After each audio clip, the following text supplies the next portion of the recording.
నా పేరు నల్లా యాదగిరి, కొల్తూరు విలేజ్, మూడుచింతలపల్లి మండల్, మేడ్చల్ డిస్టిక్.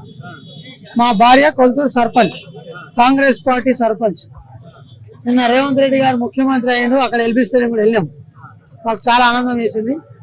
ఈరోజు ప్రగతి భవన్ గోడలు బద్దలు కొట్టి ప్రజాభవన్గా మార్చిన ఈ శుభ సందర్భంలో ఆ రేవంత్ రెడ్డి గారిని చూద్దామని వచ్చిన.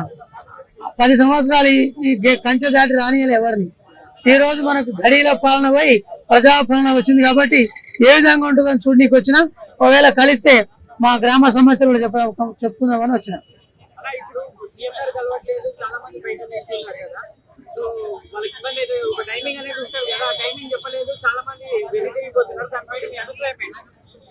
సీఎం గారు నిన్ననే ప్రమాణ స్వీకారం చేసింది కదా, కొద్దిగా ఇబ్బంది కలుగుతుంది. ఆ టైం విధి విధానాలు రాజశేఖర రెడ్డి 2004లో ఏ విధంగా అయితే ప్రజాదర్బార్ ప్రారంభించిండో అదే విధంగా ప్రజాపాలన తెచ్చింది కాబట్టి ఫస్ట్ అభినందనీయము.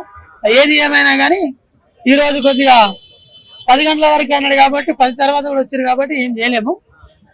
రాజశేఖర రెడ్డి మాదిరిగా మబ్బులో వచ్చి లైన్లో నిలబడితే 6 గంటలకైనా వచ్చి అందరి అర్జీలు తీసుకుంటుండే. ఆ విధంగా చేస్తాడని నేను అనుకుంటున్నాను.